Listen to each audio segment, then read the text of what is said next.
সৈয়দনা ইব্রাহিম ওনার ছেলে ইসমাইলরে দেখতে গেলেন। অনেক দিন পরে দেখতে গেলেন। ওই দিন বাড়িতে সৈয়দনা ইসমাইল বাড়িতে নাই, বনে গিয়েছে শিকার করার জন্য। বাড়িতে সৈয়দনা ইসমাইলের বিবি সৈয়দনা ইব্রাহিম ঘরের দরজার বাইরে থেকে সালাম দিয়ে বললেন, আসসালামু আলাইকুম। ভেতর থেকে কর্কশ গলায় একটা মেয়ে সালামের উত্তর দিয়ে বলল, ওয়া আলাইকাস সালাম। গলার মধ্যে কোনো মায়া নাই, মহব্বত নাই।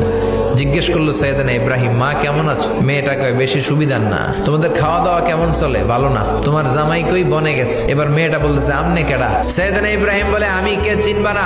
ইদা জা যাওজুকি মিনাল গাবা, স্বামী যখন বন থেকে ফিরবে তোমার স্বামীর একটা সালাম দিবা আর বলবা ঘরের দরজার চৌকাঠটা যেন তোমার স্বামী পাল্টে দেয়। এই কথা বলে ইব্রাহিম চলে গেলেন।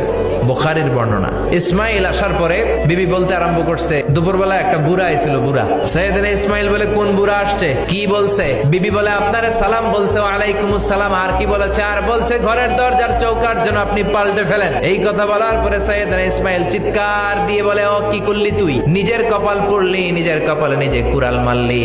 দেখে বললে, এটা বুড়া না, এটা তোর শ্বশুর। এইটা আমার বাবা ইব্রাহিম খলিল। আমার বাবা যা বলেছে এর মানে হলো তোরে যেন আমি তালাক দেই।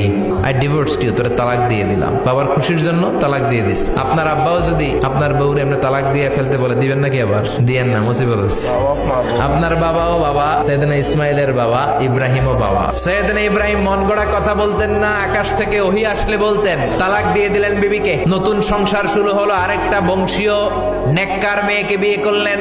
3 বছর পর সৈয়দনা ইব্রাহিম আবার বেড়াতে আসলেন। আজকেও সৈয়দনা ইসমাইল বাসায় নাই। সৈয়দনা ইব্রাহিম সালাম দিলেন, আসসালামু আলাইক। এবার জাদুমাখা কণ্ঠে, কুকিল কণ্ঠে, মোলায়েম কণ্ঠের একটা মেয়ে ঘরের ভেতর থেকে বলে, ওয়া আলাইকুমুস সালাম। সৈয়দনা ইব্রাহিম বললেন, কাইফা হালুকি ইয়া উম্মি, মা কেমন আছো? বলো বলো। মেয়েটা বলে, আলহামদুলিল্লাহি আলা কুল্লি হাল। সব অবস্থায় আলহামদুলিল্লাহ। সংসার কেমন চলে? কয় খুব ভালো। খাওয়া দাওয়ার অবস্থা কি? কয় আরো ভালো।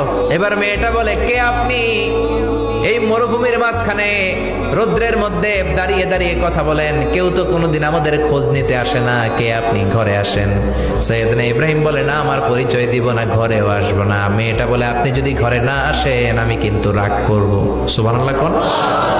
জোর করে ঘরে নিলেন, শরবত খাওয়ালেন, খেজুর খাওয়ালেন, রুটি খাওয়ালেন, মাংস খাওয়ালেন। সৈয়দনা ইব্রাহিমও চোখের পানি ছেড়ে দোয়া করলেন, ও মিয়া, এটাও মাইয়া, আগেরটাও। আহা, বেশ কম আসরা নাই। সৈয়দনা ইব্রাহিম মাথায় হাত বুলিয়ে দিয়ে দোয়া করলেন আর বললেন, ইদা জা যাওজুকি মিনাল গাবা, তোমার স্বামী যখন বন থেকে ফিরে আসবে, ফাকরাই আলাইহিস সালাম, তোমার স্বামীর একটা সালাম দিবা। ওয়া মুরিহি আন ইউসবিতা আতাবাতা বাবিহি, আর বলবা ঘরের দরজার নতুন চৌকাঠ